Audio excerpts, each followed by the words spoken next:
जय श्री राम। अरण्यकांड का 54वां सर्ग। सीता का 5 वानरों के बीच अपने भूषण और वस्त्र को गिराना, रावण का लंका में पहुंचकर सीता को अंतःपुर में रखना तथा जन स्थान में 8 राक्षसों को गुप्तचर के रूप में रखने के लिए भेजना। रावण के द्वारा हरी जाती हुई विदेह नंदिनी सीता को उस समय कोई भी अपना सहायक नहीं दिखाई देता था।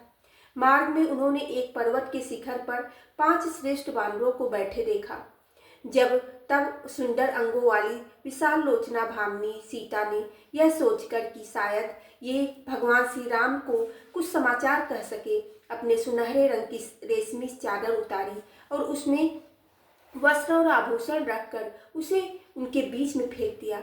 रावण बड़ी घबराहट में था, इसलिए सीता के इस कार्य को वह न जान सका। वे भूरी आंखों वाले श्रेष्ठ बानर उस समय उच्च स्वर से विलाप करती हुई विशाल लोचना सीता की ओर एकटक नेत्रों से देखने लगे।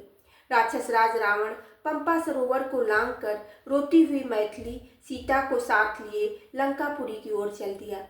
निशाचर रावण बड़े हर्ष में भरकर सीता के रूप में अपनी मौत को हर कर लिए जा रहा था।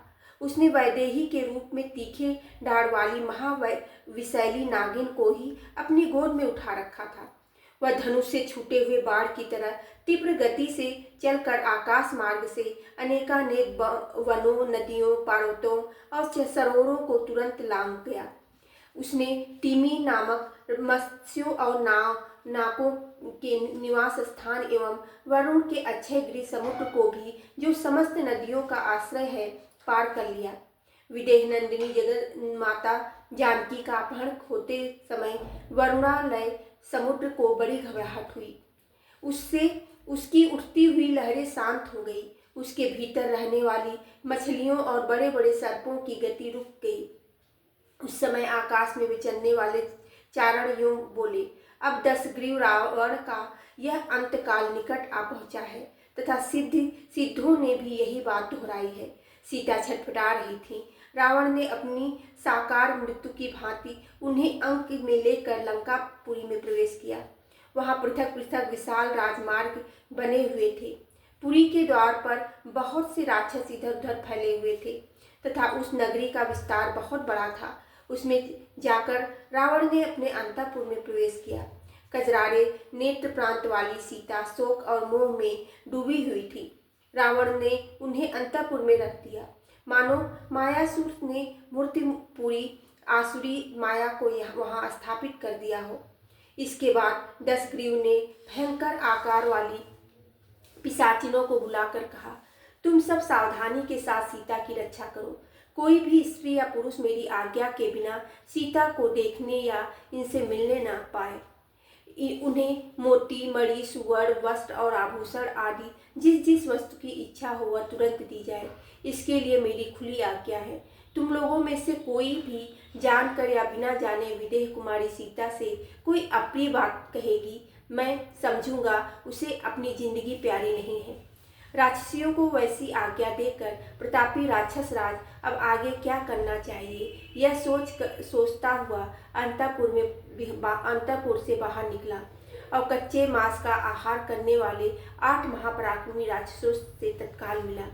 उनसे मिलकर ब्रह्मा जी के वरदान से मोहित हुए महापराक्रमी रावण ने अपने बल और वीर की प्रशंसा करके उनसे इस प्रकार कहा, वीरो, तुम लोग नाना प्रकार के अस्त्र शास्त्र साथ लेकर शीघ्र ही जनस्थान को जहाँ पहले खर रहता था जाओ।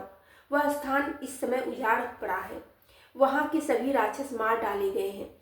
उस सुने जनस्थान में तुम लोग अपने ही बल पौरुष का भरोसा करके भय को दूर हटा कर रहो। मैंने वहाँ बहुत बड़ी सेना के साथ महापराक्रमी खर और दूसर को बसा रखा था, किंतु वे सबके सब युद्ध में राम के बाणों से मारे गए हैं। इससे मेरे मन में अपूर्ण क्रोध जाग उठा है और वह धैर्य की सीमा से ऊपर उठकर बढ़ने लगा है। इसलिए राम के साथ मेरा बड़ा भारी और भयंकर वैर हो गया है। मैं अपने महान शत्रु से उस वैर का बदला लेना चाहता हूँ। उस शत्रु को संग्राम में मारे बिना मैं चैन से सो नहीं सकूंगा। राम ने खर और दूसर का वध किया है, अतः मैं भी इस समय उन्हें मारकर जब बदला चुका दूंगा तभी मुझे शांति मिलेगी। जैसे निर्धन मनुष्य का धन पाकर संतुष्ट होता है, उसी प्रकार मैं राम का वध करके शांति पा सकूंगा। जन स्थान में रहकर तुम लोग रामचंद्र का समाचार जानो और वे कब क्या कर रहे हैं इसका ठीक ठाक पता लगाते रहो, और जो कुछ मालूम हो उसकी सूचना मेरे पास भेज दिया करो।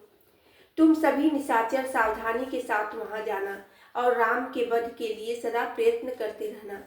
मुझे अनेक बार युद्ध के मुहाने पर तुम लोगों के बल का परिचय मिल चुका है, इसलिए इस जनस्थान में मैंने तुम्ही लोगों को रखने का निश्चय किया है।